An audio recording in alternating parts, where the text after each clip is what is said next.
మన ప్రభు అయిన యేసుక్రీస్తు నామములో కూడి వచ్చిన మీ అందరికీ హృదయపూర్వకమైన వందనాలండి. అందరికీ వందనాలు, దేవునికి స్తోత్రాలు. దేవుడు మిమ్మల్ని మీ కుటుంబాలను దీవించునుగాక, మీ కుటుంబాల్లో సమృద్ధిని కలుగచేయునుగాక, సమాధానాన్ని కలుగచేయునుగాక, ఐక్యతతో మీ కుటుంబాలు నింపబడునుగాక. కొంతమందికి ఇష్టం లేదేమో. హల్లెలూయా, హల్లెలూయా. ప్రతి ఆదివారం చెప్పుకొని వస్తున్నటువంటి రీతిగా మూలవాక్యాన్ని చదువుకుందాం. ఆదికాండం 16వ అధ్యాయం 13, 14 వాక్యాలు మనం చదువుకుందాం. అది చూచుచున్నటువంటి దేవుడవు నీవే. మైక్ తీసుకొని చదువమ్మా. అది చూచుచున్న దేవుడవు నీవే, అది చూచుచున్నటువంటి దేవుడవు నీవే అని పేరు తనతో మాటలాడిన యెహోవాకు పెట్టెను. యెహోవాకు పేరు పెట్టెను. ఇంకా పెట్టి కదిలి మాకు. ఇక్కడ రాయబడినటువంటి వాక్య భాగాన్ని మనం గమనిస్తూ ఉంటే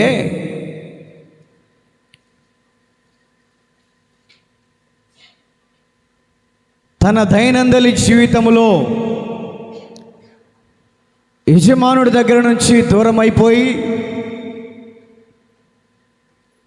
నా అన్నటువంటి వాళ్ళ దగ్గర నుంచి దూరం అయిపోయి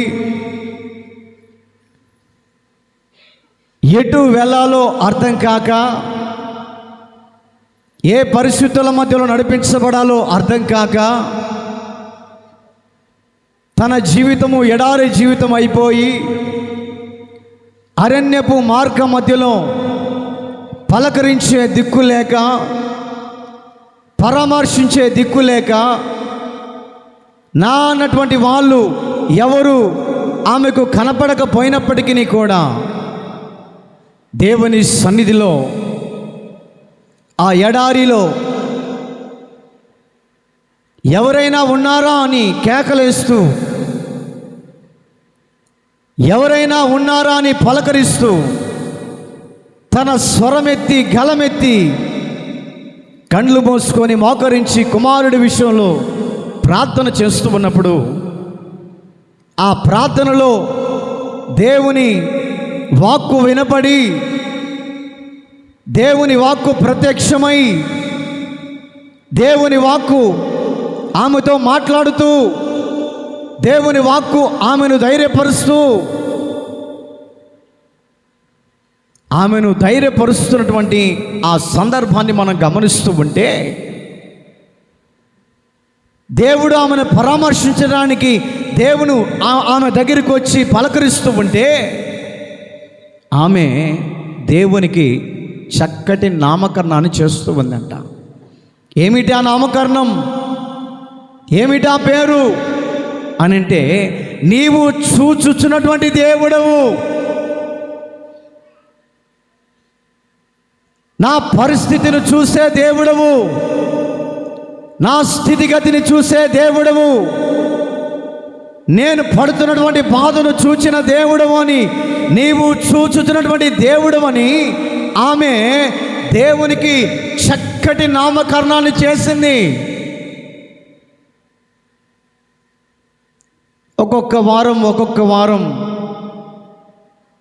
ఎవరిని దేవుడు చూచాడని, ఇశ్రాయేలు ప్రజలని చూచి ఉన్నాడని, వారి పరిస్థితులు చూచాడని, వారి స్థితిగతులను చూశాడని, వారు పడుతున్నటువంటి పాటలను చూసి కష్టకాలం నుంచి యెహోవా దేవుడు వారిని విడిపించుకుంటూ చక్కని మార్గములో, చక్కటి విధానములో, చక్కని త్రోవలో వాక్కును పంపి బాగు చేయుట, అన్ని విధాలుగా మనము వారం వినుకుంటూ వస్తూ ఉన్నాం. ఈ వారములో కూడా ఒకటి చక్కటి దైవ సందేశాన్ని దేవుడు మనకు వినిపింపజేయునుగాక. హల్లెలూయా. పరిశుద్ధాత్మ దేవుడే మనతో మాట్లాడునుగాక. పరిశుద్ధాత్మ దేవుడే వాక్యమై మనల్ని హెచ్చరించునుగాక. పరిశుద్ధాత్మ దేవుడే, వాక్యమైనటువంటి దేవుడు మన మధ్యలో సంచరించునుగాక. హల్లెలూయా, హల్లెలూయా. హాగరును చూసినటువంటి దేవుడు, హాగరుకు ప్రత్యక్షమైనటువంటి దేవుడు, ఒక వ్యక్తికి కూడా దేవుడు ప్రత్యక్షమై చెప్తున్నటువంటి మాటను మనము చదువుకోబోతూ ఉన్నాం. ఎవరిని ఆయన చూస్తాడు?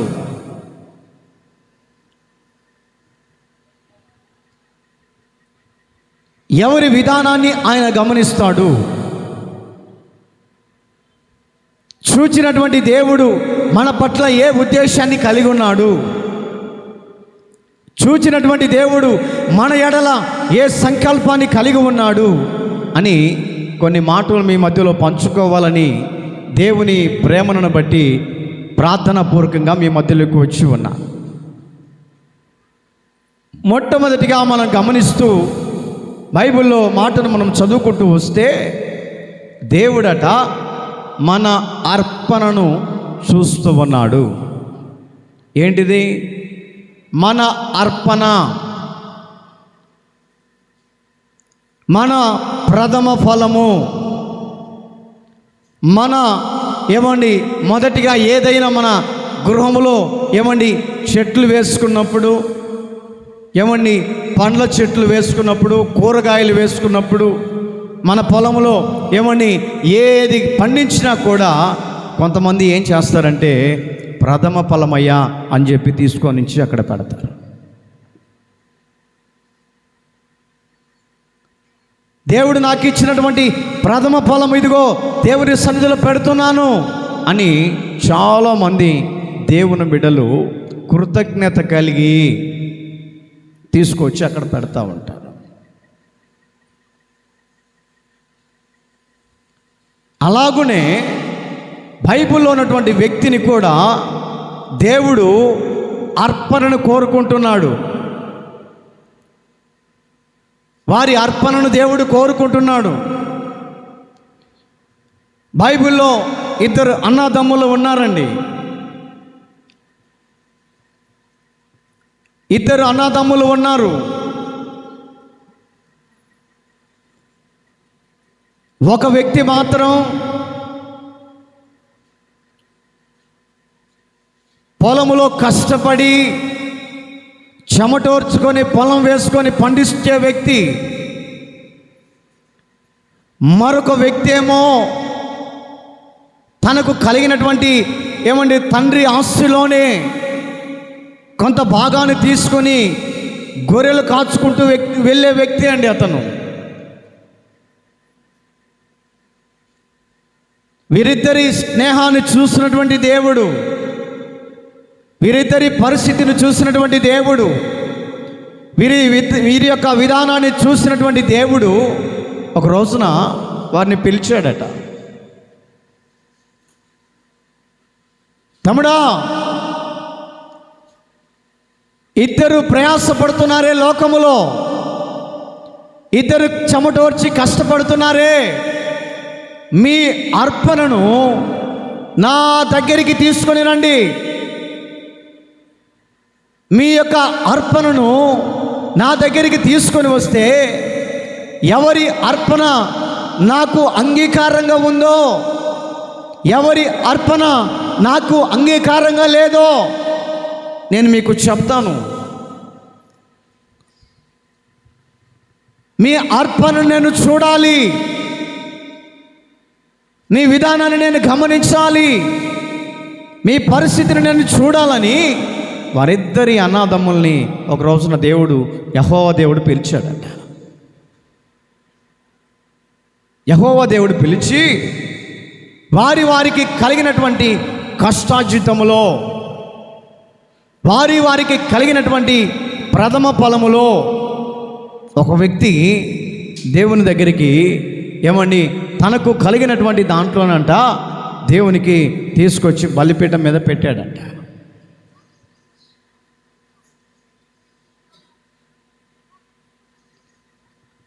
తమ్ముడు వచ్చి తనకు కలిగిన దాంట్లోనే మందలోనే తీసుకొని వచ్చి దేవునికి అక్కడ బలిపీఠం మీద పెట్టి ఎదురు చూస్తూ ఉన్నారు, ప్రార్థన చేసుకుంటున్నారు. అన్న అర్పణను తీసుకొని వచ్చి పెట్టాడు ఇక్కడ, తమ్ముడు కూడా అర్పణను తీసుకొచ్చి అక్కడ పెట్టాడు. ఇద్దరు ఎదురు చూస్తా ఉన్నంత దేవుని మాట కోసం. బైబిల్లో అక్కడ రాయబడినటువంటి మాటను గమనిస్తూ మనం చదువుకుంటూ ముందుకు వెళితే ఆదికాండం 4వ అధ్యాయం 2వ వాక్యం నుంచి మనం చదువుకుంటూ వెళ్దాం. తరువాత ఆమె అతని తమ్ముడగు హేబేలును కనెను.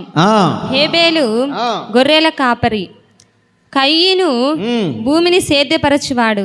కొంతకాలమైన తరువాత కయీను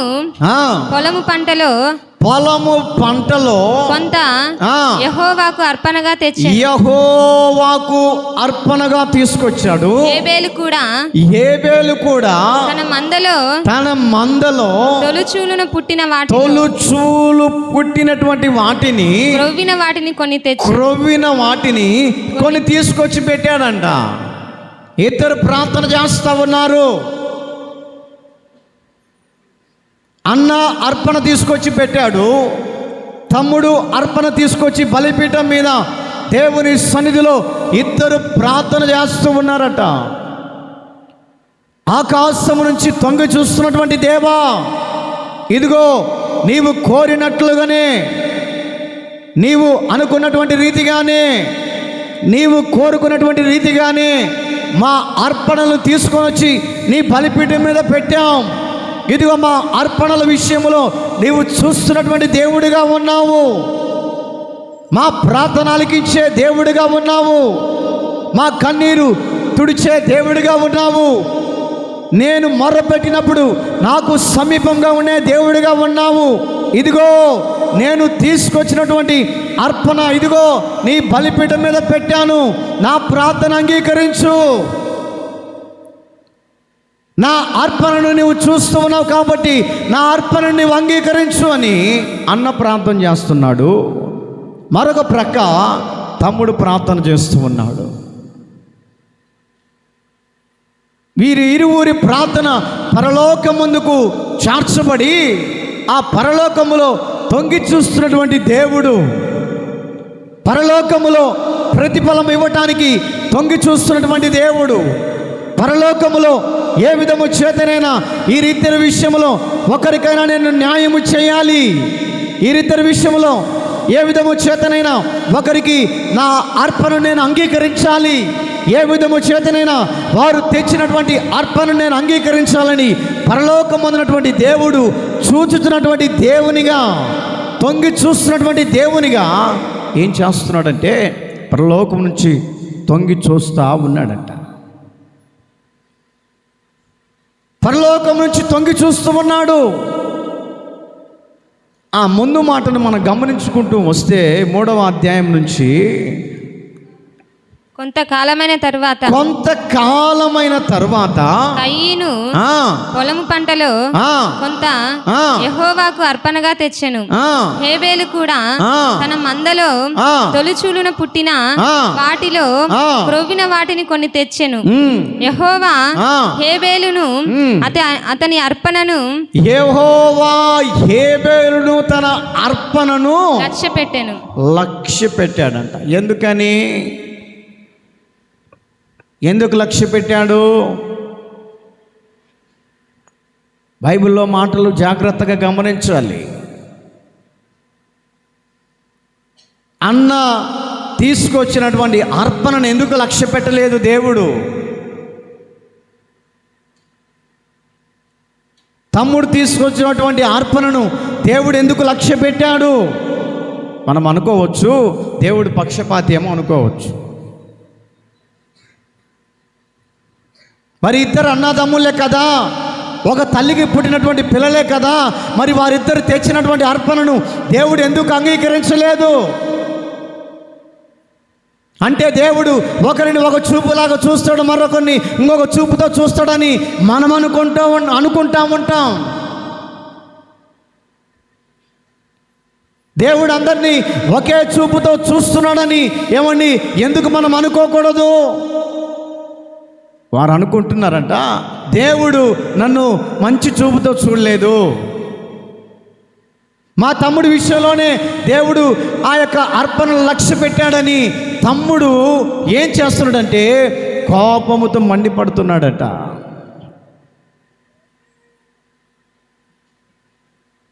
కోపంతో మండిపడుతూ ఉన్నాడు. ఏ విధము చేతనైనా తన అర్పణను చెడగొట్టడానికి, ఏ విధము చేతనైనా తన తెచ్చినటువంటి అర్పణ దేవుని దృష్టికి అంగీకారంగా ఉండకుండా ఉండటానికి ఎంతో ప్రయత్నాలు చేస్తూ ఉన్నాడు. ఎవరు అంటే ఈ కయ్యూన్ అనే వ్యక్తి. దేవుడికి తీసుకొచ్చినటువంటి అర్పణ ఏ విధంగా ఉండాలి, దేవుడికి తీసుకొచ్చినటువంటి ప్రథమ ఫలము ఏ విధంగా ఉండాలి. కొంతమంది ఏమండి ఉదయాన్నే లేచి బియ్యము వండుకునేటప్పుడు, అన్నం వండుకునేటప్పుడు పిరికిల్లి బియ్యం తీసుకొచ్చి అక్కడ పక్కన పెట్టేసి వారం అవ్వగానే తీసుకొచ్చి అక్కడ పెడతారు. మరి కొంతమంది ఏం చేస్తారో తెలుసా, అట్లయితే ఏమని చెప్పి డబ్బా తీసుకొని ఏమండి బియ్యం దాంట్లో పెట్టి సంచిలో పెట్టి డబ్బా తీసుకొని పోసుకొని అమాంతంగా తీసుకొచ్చి ఆడ పెడతారు.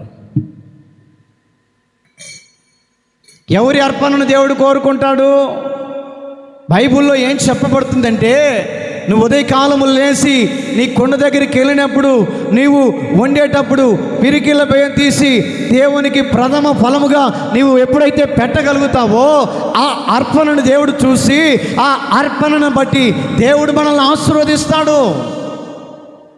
ఈరోజున మన కుటుంబాలలో ఆశీర్వాదం కలగకపోవడానికి గల కారణం ఏంటంటే ఇవే.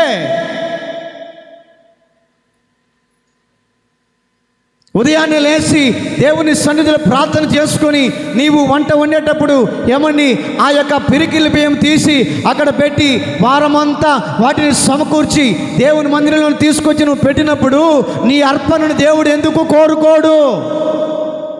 చాలామంది అంటుంటారు, దేవుడు నన్ను ఆశీర్వదించట్లేదు, దేవుడు నన్ను అని అనుకున్నటువంటి కార్యం నా జీవితంలో జరగట్లేదు, దేవుడు నన్ను ఆశీర్వదించట్లేదు. ఎందుకు ఆశీర్వదించట్లేదని ఎన్నెన్నో సార్లు మనము అన్ని విధాలుగా ప్రార్థనకి వెళ్తున్నాను కదా, దేవుని వాక్యాన్ని వింటున్నాను కదా, దశంభాగాలు ఇస్తున్నాను కదా, అన్ని విధాలుగా దేవునికి ఇవ్వవలసిన దాంట్లో వెనకాడట్లేదు కదా, ఎందుకు నా జీవితంలో ఆశీర్వాదం కలగట్లేదని మన దైనందిన జీవితంలో ఒక క్వశ్చన్ మార్కుగా మిలుగుతుంది. చిన్న చిన్న పొరపాట్ల వల్ల, చిన్న చేసే పొరపాట్ల వలన ఈ రోజున ఆశీర్వాదాలని చేతులారా మనం దూరం చేసుకుంటున్నాం. నా ప్రియా దేవుని బిడ్డలారా, అన్న అర్పణ తీసుకొచ్చాడు, తమ్ముడు అర్పణ తీసుకొచ్చాడు, వారిద్దరిలో ఒక వ్యత్యాసం కనపడుతూ ఉంది. మీరు అంటారు, ఏం వ్యత్యాసం కనపడిందయ్యా అంటారు.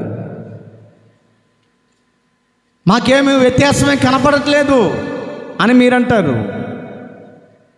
వారు తెచ్చినటువంటి దాంట్లో ఏ వ్యత్యాసం మాకు కనపడట్లేదని మీరు అనుకొని ఉండవచ్చు. దేవుడు చెప్తున్నటువంటి మాట, చూచుతున్నటువంటి దేవుడు మనతో చెప్తున్నటువంటి మాట మనం అనుకుంటాం. కొన్ని సందర్భాలు ఎవరు చూస్తున్నారు? మనం చేసే విధానం నాలుగు గోడల మధ్యలోనే ఉంటుంది, కానీ ఎవరు చూడట్లేదు అనుకొని ఏమని కొన్ని స్థితిగతుల మధ్యలో పొరపాట్లు మనం చేస్తున్నప్పుడు పరలోకం ఉన్నటువంటి దేవుడు మనల్ని చూస్తున్నటువంటి సంగతిని మర్చిపోతున్నామండి. బైబిల్లో ఒక చోట రాయబడింది, నేను లోకానికి వెలుగునై ఉన్నాను. నేను లోకానికి వెలుగునై ఉన్నాను. పరలోకం నుంచి దేవుడు, ఆకాశం నుంచి తొంగి చూస్తున్నటువంటి దేవుడు ఏమని ఏ దేశానికి వెళ్ళినా కూడా, ఏ పట్టణానికి వెళ్ళినా కూడా, ఏ పల్లెలలోకి వెళ్ళినా కూడా, రాష్ట్రాలు దాటి వెళ్ళినా కూడా దేవుని కనుదృష్టి ఈ భూప్రపంచమంతా ఉన్నది. మనం అనుకుంటాం ఎవరు చూడట్లేదు.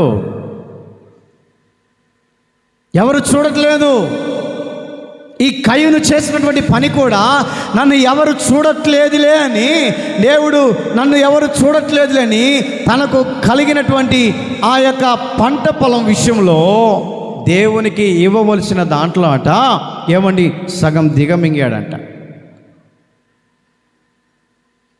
సగం దిగమింగి దేవుడు ఏమైనా చూస్తున్నాడా? దేవుడికి ఇవ్వవలసింది ఇంత ఇవ్వాలి కదా, అంత ఇస్తే ఎట్లా? అమ్మో నేను అంత ఇయ్యలేనే, అంత ఇస్తే నేనేమైపోవాలా, అంత ఇస్తే నేనేమైపోవాలా అని చెప్పేసి తన మనసులో ఏమండి దేవునికి ఇచ్చే విషయంలో వెనకాడాడట. దేవునికి ఇచ్చే విషయంలో వెనకాడి, దేవుడు నన్ను చూడట్లేదు కదా, ఎంత తీసుకోకపోతే ఏమవుతుంది, ఎంత ఇస్తే ఏమవుతుంది అని ఏమని దేవుని కళ్ళు కప్పిన వాడిగా కయ్యూను కనపడుతున్నాడంట. మనుషుల కళ్ళు అయితే మనం కప్పవచ్చు అండి, దేవుని కళ్ళు కప్పగలమా? కప్పలేం. దేవుని కళ్ళు మనము కప్పేవారిగా మనం ఉండకూడదు. మనుషుల కళ్ళు అయితే మనం కప్పుతాం, కొన్ని సందర్భాలలో కంటికి కనపడకుండా తిరుగుతూ ఉంటాం, కానీ దేవుని కళ్ళు మనం కప్పలేము. దేవుడు చెప్తున్నాడు, కయ్యూను నీ కలిగిన దాంట్లో తీసుకొచ్చి బలిపీఠం మీద పెట్టావు, కానీ నీ అర్పణ ఎందుకు అంగీకరించబడలేదంటే నీవు దేవునికి నాకు ఇష్టానుసారమైనటువంటి విధానంలో నువ్వు తీసుకొని రాలేదు.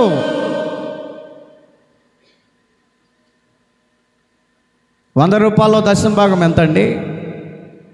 ₹100 దశమ భాగం ఎంత దేవునికి చెప్పండి? మరి ఆ ₹10 కూడా దేవునికి ఇవ్వలేకపోతే ఏ రకంగా మనం దీవించబడతాం?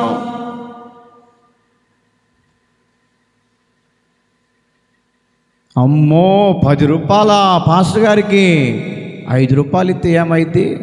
₹10 మార్చి 2 5 తీసుకపోతే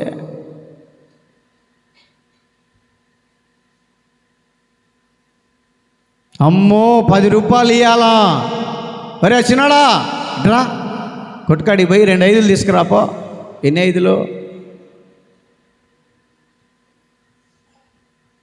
ఎందుకు ఈ రోజున మనం దీవించబడలేకపోతున్నాం?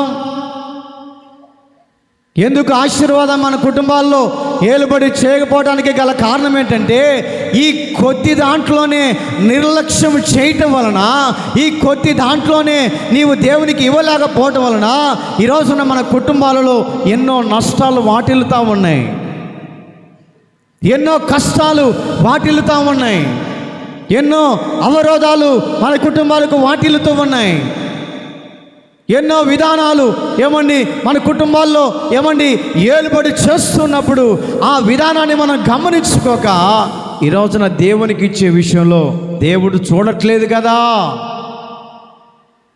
దేవుడు నన్ను చూడట్లేదులే, ఎంత ఇస్తే ఏమవుతుంది, దేవుడు నన్ను చూడట్లేదులే, ఎంత తీసుకపోతే ఏమవుతుంది, వాళ్ళు చూడట్లేదు వీళ్ళు చూడట్లేదని దేవునికి ఇవ్వవలసినటువంటి విధానంలో నువ్వు ఎనికి వేయటం వలన ఈ రోజున మన కుటుంబాల్లో దీవెనలు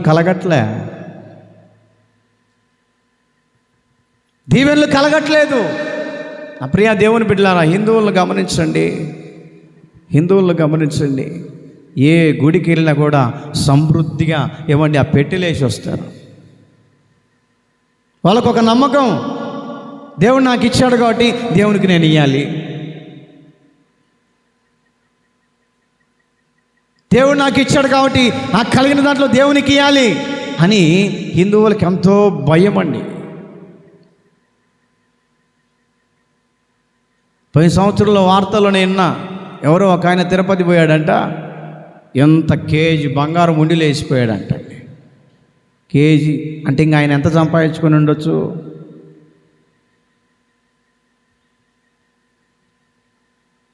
కేజీ బంగారం తీసుకొచ్చి ఉండిలో వేసాడంటే అతను ఇంకెంత లక్షాధికారి కావచ్చు. అంటే మిమ్మల్ని బంగారం తీసుకొచ్చి పెట్టమని అనలేమ్మా తల్లి.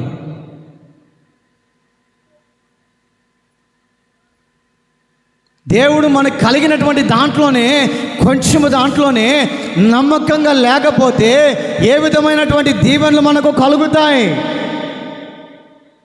ఈ కయ్యూను విషయంలో గమనిస్తూ ఉంటే దేవునికి అంత తీసుకుపోవాలన్నా సగం తీసుకపోతే ఏమైతేని దేవుని కళ్ళు కప్పినటువంటి వాడై తీసుకొచ్చి బలిపీఠం మీద పెట్టాడు. దేవుడు చెప్తున్నాడు, కయ్యూను నీ అర్పణ నేను అంగీకరించట్లేదు, నీవు తీసుకొచ్చినటువంటి అర్పణ క్రోధముతో తీసుకొచ్చావు. నీవు తీసుకొచ్చినటువంటి అర్పణ నాకు ఇష్టానుసారంగా కనపడలేదు. నాకు తీసుకొచ్చినటువంటి అర్పణ మనస్ఫూర్తిగా నువ్వు తీసుకురాలేదు. కాబట్టి నీవు తీసుకొచ్చినటువంటి అర్పణను బట్టి నేను నిన్ను ద్వేషిస్తూ ఉన్నాను. నీవు తీసుకొచ్చినటువంటి అర్పణను బట్టి నేను అంగీకరించట్లేదు. నీ తమ్ముడైనటువంటి హేబేలు ఉన్నాడే, నీ తమ్ముడైనటువంటి హేబేలు నాకు మనస్ఫూర్తిగా తనకు ఉన్నటువంటి మందలో, తనకు కలిగినటువంటి మందలోనే తొలిచూలుగా పుట్టినటువంటి ఆ యొక్క మందలోనే క్రొవ్విన వాటిని తీసుకొచ్చి నాకు వధించాడు. అందుకే అతని అర్పణను నేను లక్ష్య పెడుతూ ఉన్నాను. హల్లెలూయా, హల్లెలూయా. అతని అర్పణ నేను లక్ష్య పెడుతూ ఉన్నాను. దేవునికి ఇచ్చే దాంట్లో నా ప్రియ దేవుని బిడ్డలారా, మనస్ఫూర్తిగా మనం ఇవ్వాలి. దేవుడికి ఇచ్చే దాంట్లో మనస్ఫూర్తిగా ఇవ్వాలి. నేను బట్టిబ్రోలో సేవ చేసేటప్పుడు ఒక తల్లి ఉంది, దాదాపు నాటుకోళ్ళు 50 పెంచుతుంది. ఆమెకు అదే పని, ఇంకా ఏం పనికి పోదు. నాటుకోళ్ళు 50 పెంచుతుంది. బట్టిబ్రోలో రేపల్ల దగ్గర సేవ చేసేటప్పుడు ఇట్లాగే చుట్టుపక్కల ఇల్లులు ఉంటాయి, మధ్యలో మందిరం ఉంటుంది. 50 కోళ్ళు పెంచుతూ ఉంటుంది తల్లి, నాటుకోళ్ళు. ఏమండి, వారం రాగానే చాలామంది గుంపులు గుంపులు వచ్చి కొనుక్కొని వెళ్తూ ఉంటారు. ఒక రోజున దారి గుండా ఏమండి దారిలో వెహికల్స్ తిరుగుతూ ఉంటాయి, ఆటోలు కానీ బైకులు కానీ తిరుగుతూ ఉంటే ఈమె కోడి పోయి ఏమండి మోటార్ స్కూటర్కి కింద ఆ చక్ర కింద పడింది. పడేసరికి దానికి కాలు ఇరిగిపోయి, దాన్ని చూసి ఆయన దగ్గర డబ్బులు వసూలు చేసుకొని ఇంటికి తీసుకొచ్చి శుభ్రంగా నూనె రాసి ఏమండి ఆ యొక్క దెబ్బలతో కట్టుకట్టి, ప్రభువా దీన్ని బతికిస్తే నీ మందిరానికే, ఎవరికి కాలు ఇరిగిందన్న,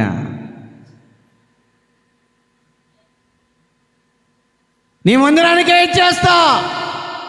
కోళ్ళు మంచి కోళ్ళు ఎన్ని లేవండి ఇవ్వటానికి, మనసు ఒప్పదు.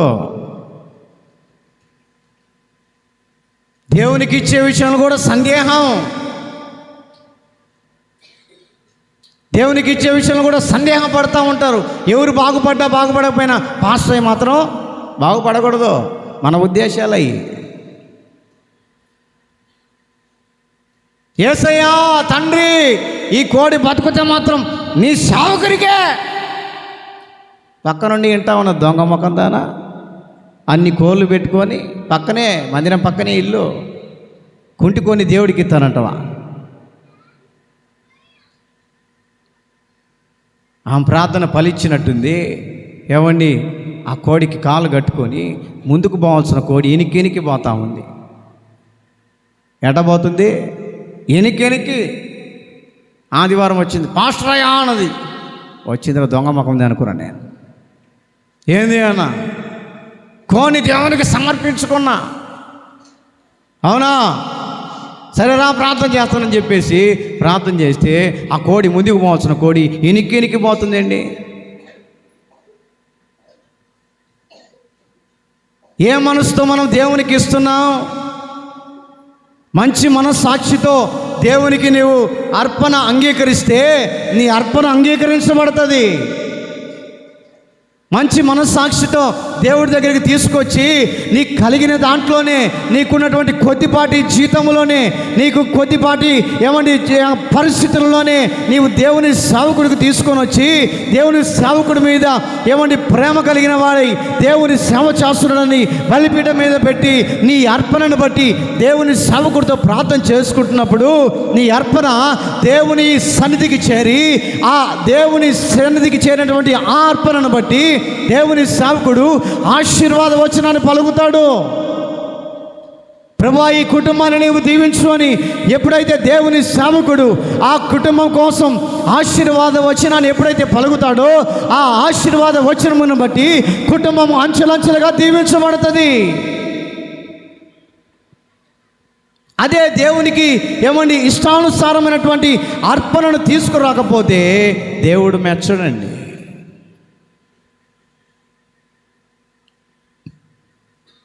దేవుడు మెచ్చడు. కయ్యూను విషయంలో దేవుడు బాధపడుతున్నాడు. కయ్యూను, నీవు తీసుకొచ్చినటువంటి అర్పణ నాకు ఇష్టముగా లేదు. నీ తమ్ముడైనటువంటి హేబేలు మనస్ఫూర్తిగా నాకు తీసుకొచ్చాడు కాబట్టి అతని అర్పణను నేను లక్ష్య పెడుతున్నాను. ఏలియా విషయంలో కెరీతు వాగు దగ్గర అన్నము లేక అలమటిస్తున్నటువంటి సేవకుడండి, కరువు మధ్యలో నలిగిపోతున్న సేవకుడండి. విధవరాలట మొట్టమొదటిగా తీసుకొచ్చినటువంటి అప్పాన్ని సేవకుడి చేతులు పెట్టిందట. అయ్యా, నా దగ్గర 4 అప్పములు మాత్రమే ఉన్నాయి, కొద్ది పిండి ఉంది, కాస్త నూనె ఉంది బుడ్డిలో. నాకు కలిగిన దాంట్లోనే తిని చనిపోదామని నేను నా కుమారుడు అనుకున్నాను. కానీ నువ్వు వచ్చావు కాబట్టి, నువ్వు అడిగావు కాబట్టి ఇదిగో నాకు కలిగిన దాంట్లో ప్రథమ ఫలాన్ని తీసుకొచ్చి నీ చేతులు పెడుతున్నాను. ప్రార్థన చేయి. ఆ దైవజనుడు కన్నీళ్లు పెట్టుకొని ఏడ్చుకున్నాడండి. అయ్యో ప్రభువా, ఈ రోజుల్లో కూడా ఇంత మంచి వాళ్ళు ఉన్నారా? తల్లి ఏడుస్తుంది, అయ్యా కరువు కాలంలో కాస్త పిండి మాత్రమే ఉంది, నూనె ఉంది, వాటిని చేసుకొని నేను నా పిల్లవాడు తిని చనిపోదామని అనుకుంటున్నాం. కాబట్టి ఇదిగో నువ్వు అడుగుతున్నావు కాబట్టి నీకు తీసుకొచ్చి ఇస్తున్నాను ప్రథమ ఫలముగా. దీన్ని తీసుకొని ఆశీర్వదించు, ప్రార్థన చేయి. నా అర్పణ అంగీకరించబడేటట్లు నా కోసం ప్రార్థన చేయి.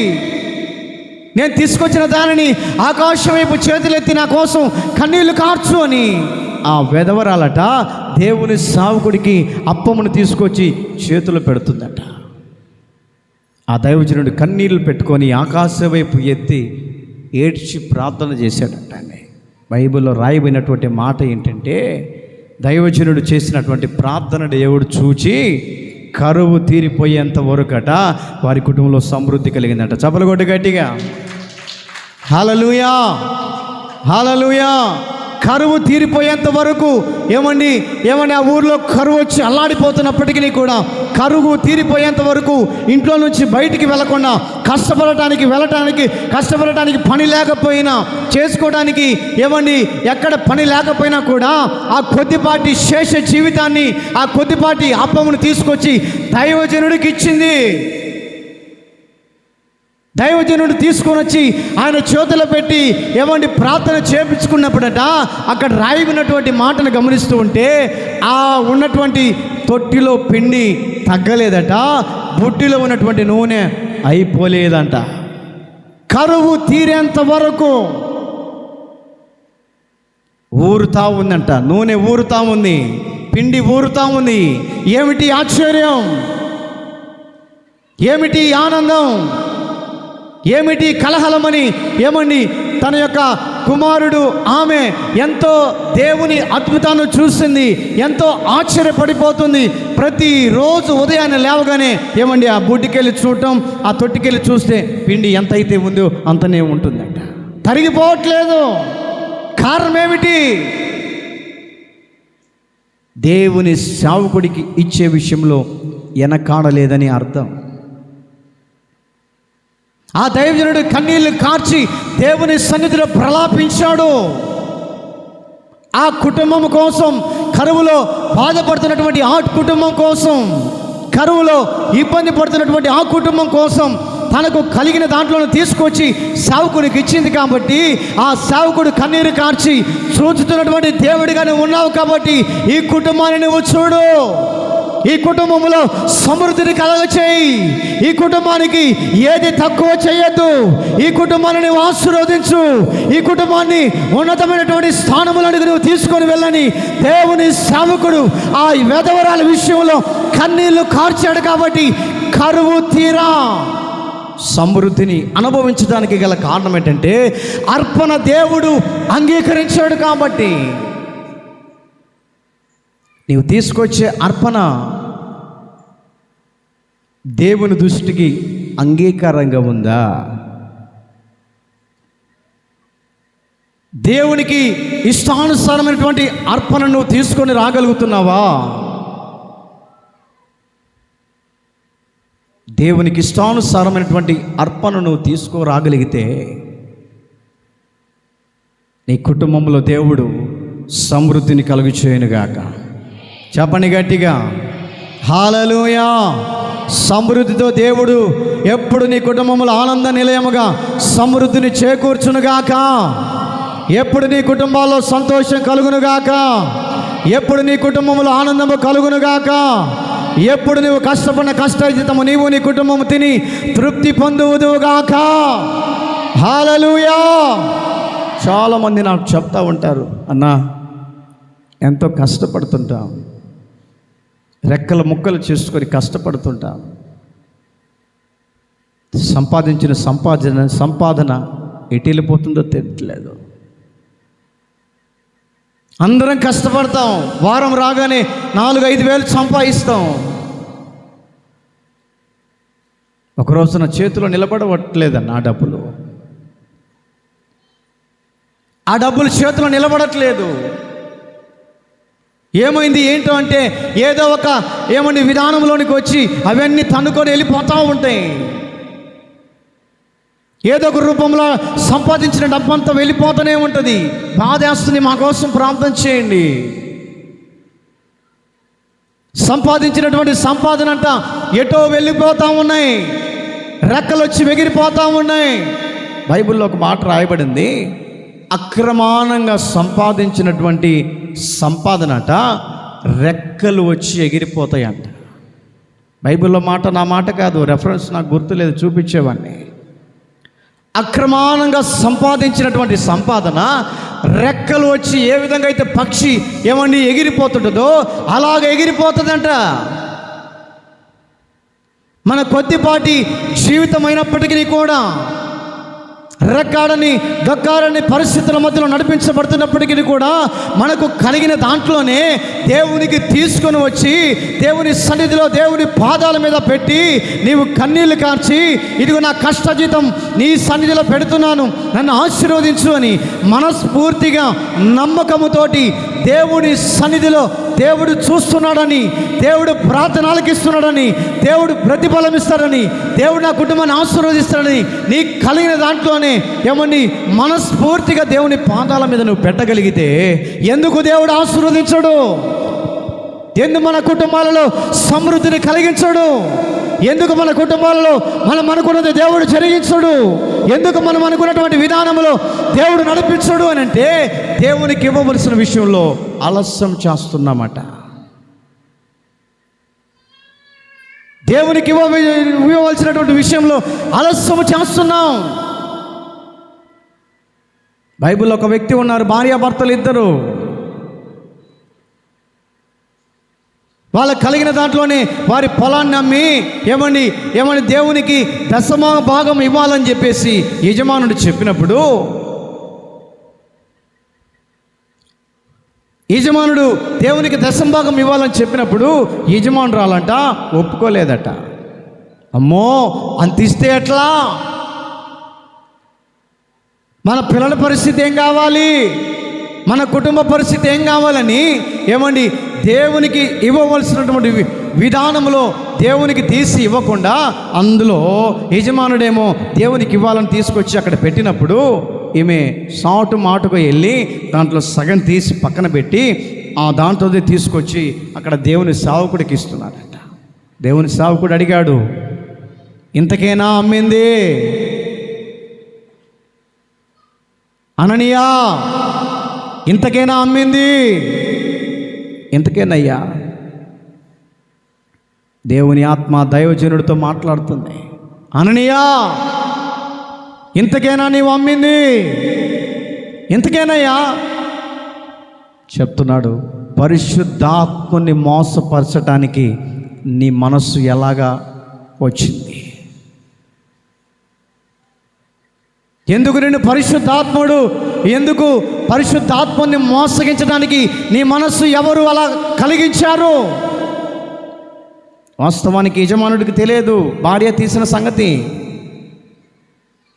భార్య వచ్చి దేవుని సేవకుడి దగ్గర అడుగుతూ ఉంటే ఆమెను కూడా అడుగుతున్నాడు. అమ్మా, ఇంతకైనా నువ్వు అడిగింది? నువ్వు అనుకున్నది ఇంతకైనా అమ్మింది నువ్వు? ఆమె అంటుంది, ఇంతకేనయ్యా. ఎవరిని మోసం చేస్తున్నారు? పరిశుద్ధాత్మని మోసం చేస్తున్నారు. అక్కడ రాయమైనటువంటి మాటలు గమనిస్తూ ఉంటే బహు దారుణమైనటువంటి స్థితికి ఆ కుటుంబం వెళ్ళిపోయినట్టుగా మనం చూస్తాం. రెఫరెన్సులు చెప్పడానికి టైం లేదు, అందుకే టూకీగా వెళ్ళిపోతా ఉన్నాను. మీరు వాక్యం తెలియని వాళ్ళేం కాదు. పలు చోట్ల పెద్ద పెద్ద దైవజనుల దగ్గర వాక్యం విన్నటువంటి వాళ్ళు. అందుకే ఆత్మ ప్రేరేపణను బట్టి నేను చెప్పుకుంటూ వెళ్తా ఉన్నాను. పరిశుద్ధాత్మ దేవుణ్ణి మోసగించడానికి ఎందుకు నువ్వు పని చేశావు? నా నోట నేను అనకూడదు, కానీ బైబిల్లో రాయబడినటువంటి మాట, వారు అక్కడికక్కడే 2 భార్యాభర్తలు మరణించారట అండి. నేను చెప్తున్న మాట కాదు, బైబిల్లో ఉన్న మాట. కారణం ఏమిటి? ఎవరు చూడట్లేదులే,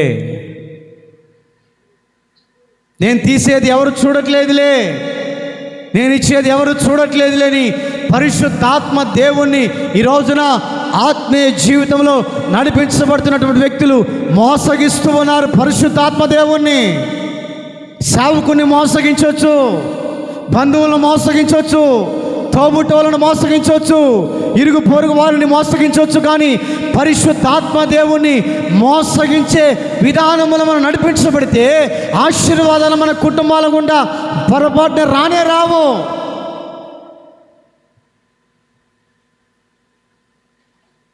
నీ అర్పణ దేవునికి ఇష్టానుసారంగా ఉండాలంటే, నీ అర్పణ అంగీకరించబడాలంటే అననీయ సపేరాల వలె మనం మార్చబడకూడదండి.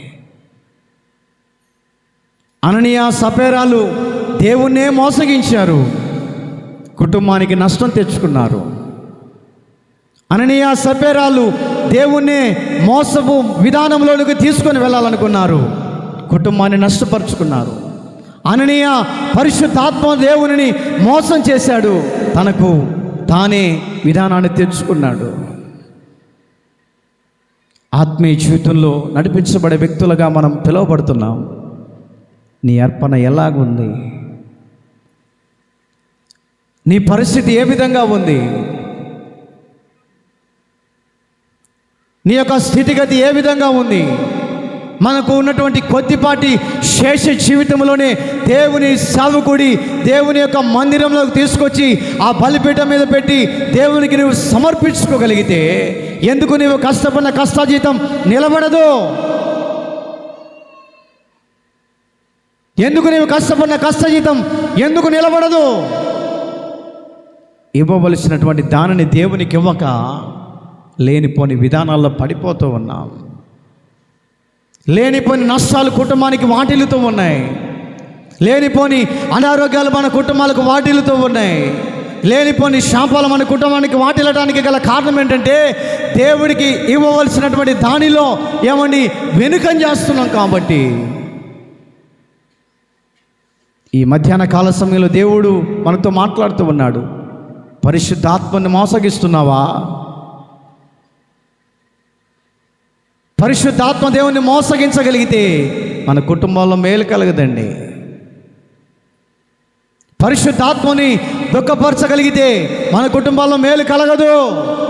పరిశుద్ధాత్మ దేవుని నీవు సంతోష పెట్టాలంటే నీ అర్పణ దేవునికి ఇష్టమైన అర్పణగా ఉండాలి. నీవు తీసుకొచ్చే అర్పణ దేవునికి అంగీకారంగా మార్చబడాలి. నీవు తీసుకొచ్చే అర్పణ దేవునికి విలువకరంగా మార్చబడి, నీవు దేవుని సన్నిధిలో తీసుకొచ్చిన అర్పణను బట్టి, నమ్మకమైనటువంటి అర్పణను బట్టి, సంతోషకరమైన అర్పణను బట్టి, నీకు కలిగినటువంటి విధానంలో తీసుకొచ్చినటువంటి అర్పణను బట్టి దేవుని పాదాల చెంత చేరి, ప్రభువా నా కుటుంబాన్ని ఎందుకు మార్చవు అని, ప్రభువా నా కుటుంబంలో కన్నీళ్ళు ఎందుకు తొలగించవని, ప్రభువా నా కుటుంబంలో ఎందుకు మేలు చేయవని నీవు దేవుని సన్నిధిలో రోషంగా ప్రార్థన చేయగలిగితే, నా దేవుడు నీ జీవితంలో ఎందుకు కార్యాలు చేయడు? ఖచ్చితంగా చేస్తాడు. నీవు కష్టపడినటువంటి కొద్ది పాటి జీవితంలో దేవుడు సమృద్ధిని కలిగించగలడు. మనకున్నటువంటి కొద్దిపాటి దాంట్లోనే నమ్మకత్వం లేక ఈరోజున ఆశీర్వాదాలు కోల్పోతున్నాం. ఈరోజున నష్టాల్లో, ఏమంటే కష్టాల్లో, ఇరుకు ఇబ్బందులు పడిపోవటానికి గల కారణం దేవునికి ఇష్టానుసారమైన అర్పణను తీసుకురాలేకపోతున్నా. బైబిల్ ఒక వ్యక్తిని దేవుడు బలి అడుగుతూ ఉన్నాడు. చదవండి, ఆదికాండం 22వ అధ్యాయం 1వ వాక్యం నుంచి చదువుకుందాం. మైక్ తీసుకొని చదువు. ఆ సంగతులు జరిగిన తర్వాత దేవుడు అబ్రహామును పరిశోధించెను. ఎట్లనగా ఆయన అబ్రహామా అని పిలువగా అతడు చిత్తము ప్రభువా అనెను. అప్పుడు ఆయన, నీకు ఒక్కడైయున్న నీ కుమారుణ్ణి, అనగా నీవు ప్రేమించి ఇస్సాకును తీసుకొని మోరియా దేశమునకు వెళ్ళి, అక్కడ నేను నీతో చెప్పబోవు పర్వతములలో ఒక దాని మీద దహనబలిగా అతన్ని అర్పించమని చెప్పెను. తెల్లవారినప్పుడు అబ్రహాము లేచి తన గాడిదకు గంత కట్టి తన పనివారిలో ఇద్దరిని తన కుమారుడగు ఇస్సాకును వెంటబెట్టుకొని దహనబలి కొరకు కట్టెలు చీల్చి లేచి దేవుడు తనతో చెప్పిన చోటికి వెళ్ళెను. 3వ నాడు అబ్రహాము కన్నులెత్తి దూరము నుండి ఆ చోటు చూచి తన పనివారితో, మీరు గాడిదతో ఇక్కడే ఉండుడి, నేనును ఆ చిన్నవాడును అక్కడికి వెళ్ళి మ్రొక్కి మరలా మీ యొద్దకు వచ్చేదనని చెప్పి దహనబలికి కట్టెలు తీసుకొని తన కుమారుడకు ఇస్సాకు మీద పెట్టి తన చేతిలో నిప్పును కత్తిని పట్టుకొని పోయాను.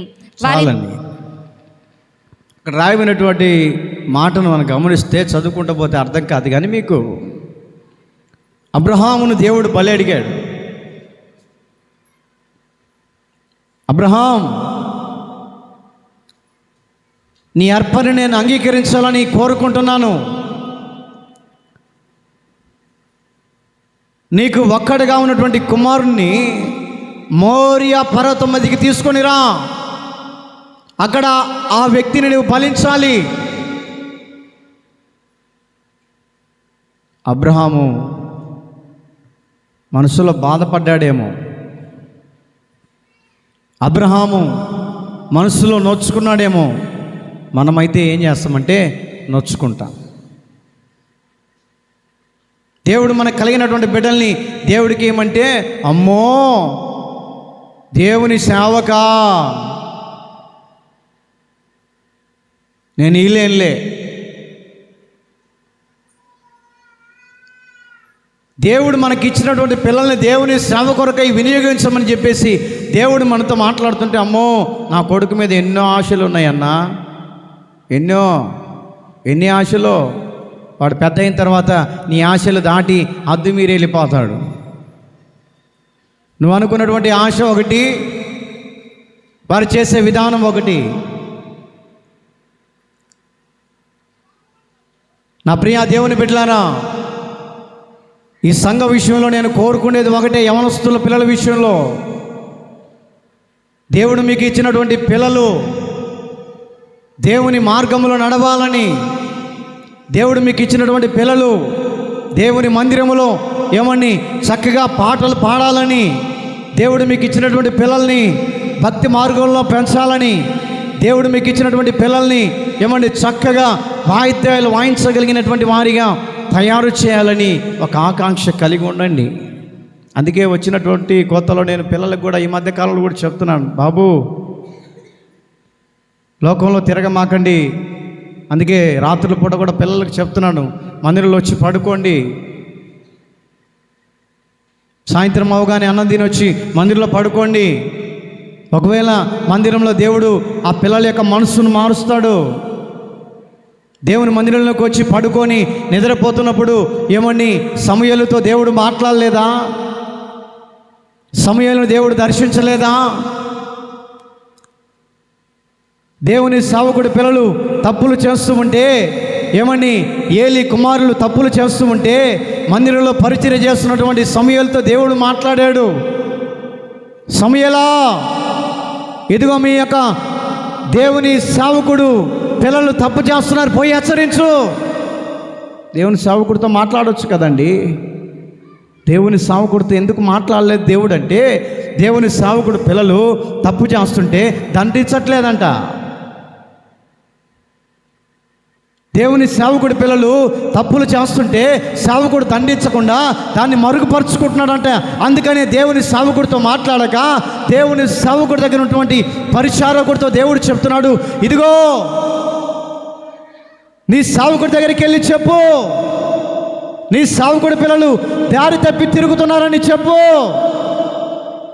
అలాగైనా దేవుడు మన పిల్లలతో దేవుడు మాట్లాడతాడని అందుకే చెప్తున్నాను. మందిరంలో పడుకోండి నాయనా, ఉదయాన్నే ప్రార్థన చేసుకోండి, మెలకు వచ్చినప్పుడు దేవునితో మాట్లాడండి, మీకు కలిగినటువంటి ఆ చెడు వ్యసనాలని దూరపరచుకోండి. లోకం బాగలేదు, లోక పరిస్థితులు బాగలేదు.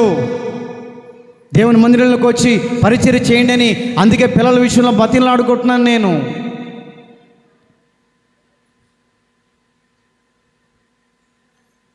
అందుకే ఆ పిల్లల విషయంలో ఎంతో ప్రయాసపడుతున్నాను. కొంతమంది ఏమో ఈ పాస్టర్ గారు ఇంతేలే అని వాళ్ళు నొచ్చుకుంటున్నారేమో, నాకు తెలియదు. ఏ విధము చేతనైనా దేవుడు మన దేవరాజు గట్టు సంఘంలో ఉన్నటువంటి పిల్లలందరూ కూడా దేవుని భయం కలిగి ఉండాలని నేను కోరుకుంటున్నాను. ఏమండి, ఎంతోమంది ఇన్స్ట్రుమెంట్ నేర్చుకొని ఎంతోమంది ఏమండి వేల రూపాయలు సంపాదించుకుంటున్నారు. మీకు తెలుసో తెలియదో, ఏమండి మనం ఏదైనా ఒక ప్రోగ్రాం పెట్టుకుంటే ప్యాడ్ వాయించే వాళ్ళు, కీబోర్డు వాయించే వాళ్ళని పిలుచుకుంటే ఒక్కొక్కళ్ళకు 2000 ఇవ్వాలి. ఒక్క ప్రార్థనా కూటానికి ఒక్కొక్కళ్ళకి 2000 ఇవ్వాలి. ఇద్దరిని పిలుచుకుంటే 4000 ఇవ్వాలి. అదే మన పిల్లలు నేర్చుకుంటే జీవితాంతం బాగుపడతారు కదా. మీలాగా కష్టపడకుండా ఏమండి వాళ్ళు కూడా సుఖవంతమైనటువంటి జీవితాన్ని జీవిస్తారని, అట్లా దేవునిలో ఉన్నట్టుంటుంది, అట్లా ఇన్స్ట్రుమెంట్ నేర్చుకున్నట్టు ఉంటుందని పిల్లల విషయంలో ఎంతో ప్రయాసపడుతున్నాను నేను. ఏమండి, ఒకళ్ళు కీబోర్డు, ఒకళ్ళు ప్యాడ్, ఒకళ్ళు తపలా నేర్చుకుంటే రాబోయే దినాల్లో ఏమండి దేవుళ్ళ నుంచి తప్పిపోకుండా ఉంటారని మీ పిల్లల విషయంలో కూడా మీరు కూడా ఎంకరేజ్ చేయండి. ఏ విధము చేతనైనా వారి భవిష్యత్తు ఏమండి చదువుకుంటూనే ఇలాంటి ఇన్స్ట్రుమెంట్ నేర్చుకోవటం వలన దేవుళ్ళు నిలబడతారు. వాళ్ళు దేవుల్లో ఆశీర్వాదకరంగా ఉంటారని ఏమండి సావుకునిగా వారు బాగు కోరిన సావుకుడిగా నేను చెప్తూ ఉన్నాను. వారి భవిష్యత్తు రాబోయే దినాల్లో మంచి పునాది వేయబడతారు. ఒక ప్రక్క ఇన్స్ట్రుమెంట్ నేర్చుకున్నటువంటి వారిగా కనపడతారు. రెండవది, లోకంలో పడకుండా ఎల్లప్పుడూ ఎక్కడికి పోయిన కూటాలలో ఏమండి వాయించుకుంటూ, తబలా వాయించుకుంటూ, కీబోర్డు వాయించుకుంటూ, ప్యాడ్ వాయించుకుంటూ పోతే వాడు దారి తప్పగలుగుతాడా? తప్పలేడు. ఒకవేళ దారి తప్పాలని ఆలోచన వచ్చినా కూడా దేవుడు ఊరుకోడు. అక్కడక్కడ సేవకులు చెప్తున్నటువంటి వాక్యమును బట్టి మనసు మారుతుంది. ట్రాక్ తప్పకుండా ఉంటారు పిల్లలు. దేవుని వాక్యమును బట్టి దేవుడి సేవకుడి ద్వారా వాక్యంతో హెచ్చరించినప్పుడు వారు దారి తప్పే విధానాలు కనపడుతున్నప్పుడు దేవుడు వాక్యం ద్వారా గద్దించి సరిచేసి మరలా దేవుని క్రమంలో నడిపిస్తాడు యవనస్తులని. అందుకనే నా ప్రియ దేవుని బిడ్డలారా, మీకున్నటువంటి పిల్లల్ని ప్రోత్సహించండి. మందిరంలో పడుకోమనటానికి ఏమండి ప్రోత్సహించండి. దేవుని యొక్క మందిరంలో దేవుడు ఎప్పుడు నివాసం చేస్తుంటాడు.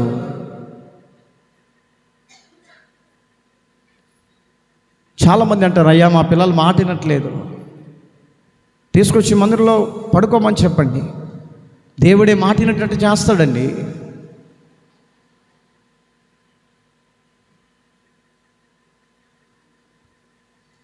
దేవుడు ఎవరంటే అసత్యము కాని దానిని సుధార్థము చేయగలిగినటువంటి దేవుడై ఉన్నాడు. చాలామంది అనుకుంటాం, నా పిల్లల్ని మార్చడానికి నా వల్ల కావట్లేదు, నా చేత కావట్లేదు, చేయి దాటిపోయాడని నువ్వు అనుకుండవచ్చు. దేవుని కనుదృష్టి పరిధిలో ఆ వ్యక్తి పడగలిగితే దేవుడు ఏ విధంగా మలుచుకోవాలో ఆ వ్యక్తిని మలుచుకొని సరైనటువంటి క్రమంలో నడిపించగలిగిన దేవుడు నేను ప్రకటించుతున్నటువంటి దేవుడు. హల్లెలూయా, హల్లెలూయా. వారిని సరైనటువంటి క్రమంలో నడిపించి ఏ విధము చేతనైనా దారి తప్పకుండా సరైనటువంటి క్రమంలో నడిపిస్తాడండి దేవుడు. దేవుని ఆత్మ ఆ విధంగా నడిపిస్తుంది పిల్లల విషయంలో. అందుకని సమూయేలుతో దేవుడు మాట్లాడుతున్నాడు, సమూయేల్ ఈ సేవకుడు చెప్పు, చిన్న బాలుడు దేవుని సన్నిధిలో వదిలిపెట్టింది తన తల్లి. ఈ రోజున చరిత్రలుగా మనం చెప్పుకుంటున్నామంటే వాళ్ళ తల్లిదండ్రులు అర్పించినటువంటి అర్పణ. అబ్రహాం విషయంలో గమనిస్తూ ఉంటే ఒక్కగానొక కుమారుని తీసుకుని రమ్మని పిలిచినప్పుడు కుమారుడు అడుగుతున్నాడు, డాడీ ఎక్కడికి వెళ్తున్నావు, ఎక్కడికి వెళ్తున్నావు? కన్నీళ్లతో ఇస్సాకు విషయంలో ఏడ్చి చెప్తున్నాడు, నాయనా దేవుడిని అర్పణగా అర్పించమని అడిగాడయ్యా. ఆ వ్యక్తి సంతోషం చెప్తున్నాడు, డాడీ అంతకంటే ఇక గొప్ప విషయం ఏముంది, తీసుకెళ్ళి నన్ను వధించు. కుమారుడు సంతోషమైన మాటలు చెప్తుంటే తండ్రి ప్రాణం తరుక్కుపోతుంది. ఒక ప్రక్క దుఃఖంతో అలమటిస్తున్నాడు. అయినా కూడా దేవుడు నన్ను అడిగాడు, దేవుడే ఇచ్చాడు కదా, దేవుడికే ఇవ్వాలని చెప్పేసి ఆసక్తి కలిగినటువంటి వాడై మనస్ఫూర్తిగా కట్టెలు పేర్చి మోరియా పర్వతం మీద కత్తి తీసుకొని బలి అర్పించడానికి వెళుతుంటే అబ్రహాం నీ కలిగినటువంటి దానిలో నువ్వు నమ్మకంగా ఉన్నావు కాబట్టి, నీవు నాకు ఇచ్చే విషయంలో వెనకాడలేదు కాబట్టి నీ అర్పణను నేను అంగీకరించాను. చప్పలు కొట్టి గట్టిగా హల్లెలూయా, హల్లెలూయా. మనము దేవునికి ఇచ్చే అర్పణలో ఏమని కల్ముష్యం ఉండకూడదు. దేవునికి ఇచ్చే అర్పణలో లోపం కనపడకూడదు. దేవునికి ఇచ్చే విషయంలో వెనుకంజ వేయకూడదు. దేవునికి ఇచ్చే విషయంలో ఆసక్తి ఎప్పుడైతే నువ్వు చూపగలుగుతావో, ముందుకు ఏమని కాలు ముందుకు వేయగలుగుతావో, ముందడుగు ఎప్పుడైతే వేసి దేవునికి ఇచ్చే విషయంలో వెనకాడక ముందుగా నువ్వు వెళ్ళి దేవునికి ఇచ్చే విషయంలో సమర్పణ కలిగి సంతోషంతో మనస్ఫూర్తితో ఎప్పుడైతే నువ్వు దేవుని విషయంలో నమ్మకత్వాన్ని సంపాదించుకుంటావో, ఆ అర్పణను చూసినటువంటి దేవుడట అబ్రహాం నాకు ఇచ్చే విషయంలో వెనకాడలేదు కాబట్టి ఇదిగో ఆ పొదలో దాగుకున్నటువంటి ఆ పొట్టేలను చూడు, దాన్ని తీసుకొచ్చి వధించు. కారణం ఏంటో తెలుసా? దేవునికి ఇచ్చే విషయంలో వెనకాడలేదు. దేవునికి ఇచ్చే విషయంలో వెనకాడలేదు. దేవునికి ఇచ్చే విషయంలో వెనుకంజ వేయలేదు. ఈ రోజున నీవు నీ కుటుంబం దీవించబడాలంటే, నీ కుటుంబం ఆశీర్వాదకరమైనటువంటి మార్గాల్లో నిలపబడాలి అంటే దేవునికి ఇచ్చే విషయంలో నువ్వు వెనకాడకూడదు. ఏదో నా స్వార్థం కోసం చెప్పట్లేదు నా ప్రియ దేవుని బిడ్డలారా. ఆత్మ ప్రేరేపణతోటి ఏ విధము చేతనైనా నీవు దీవించబడాలని, ఏ విధము చేతనైనా కొండ మీద కట్టబడిన పట్టణం వల్ల నీవు మార్చబడాలని, అనేక మంది ప్రజలకు ఆశీర్వాదంగా ఉండాలని, ఏమండి నీ యొక్క క్షేమాన్ని కోరినటువంటి దైవజనుడిగా చెబుతున్నాను. దేవునికి ఇచ్చే విషయంలో వెనకాడమాక. దేవునికి ఇచ్చే విషయంలో సమృద్ధిగా ఇవ్వు. దేవుని ఆశీర్వాదాలు నువ్వు పొందుకో. దేవుని ఆశీర్వాదాలు పొందుకోను. దేవునికి ఇచ్చే విషయంలో వెనకాడకూడదు. అబ్రహామును గమనిస్తూ ఉంటే దేవునికి ఇచ్చే విషయంలో వెనకాడలేదండి. కుమారుని కూడా బలివ్వటానికి తీర్మానం చేసుకున్నాడు. కయ్యను హేబెలు దేవునికి ఇచ్చే విషయంలో ఏమండి, కయ్యను వెనకాడాడు, ఆశీర్వాదాన్ని దూరం చేసుకున్నాడు. హేబెలు దేవునికి ఇచ్చే విషయంలో ముందుకొచ్చాడు, మనస్ఫూర్తిగా దేవునికి ఇచ్చాడు, దేవుని అతని అర్పణను లక్ష్య పెట్టాడు. అరణ్యంలో ఉన్నటువంటి ఏమండి ఆ విధవరాలు దేవుని సేవకుడికి ఇచ్చే విషయంలో వెనకాడలేదు కాబట్టి కరువు తీరిపోయేంత వరకు ఆమె సమృద్ధిని అనుభవించింది. ఈ రోజున మన కుటుంబాల్లో ఎందుకు సమృద్ధిని అనుభవించలేకపోతున్నాం? దేవునికి ఇవ్వలేక. దేవునికి ఇప్పటి నుంచైనా ఇచ్చి చూడండి, దేవుని ఆశీర్వాదం రాబోయే దినాల్లో దేవుడు నిన్ను ఇంకను ఇంకను ఇంకను సమృద్ధితో దేవుడు నింపునుగాక. దేవుడి మాటలు మన వినికిడిలో ఆశీర్వాదకరంగా మార్చునుగాక. తలలు వంచండి, చిన్న ప్రార్థన చేసుకొని తదుపరి కానుకలు పట్టుకుందాం. తలలు వంచండి, కళ్ళు మూయండి, చిన్న ప్రార్థన చేసుకుందాం. ప్రార్థన చేయండి.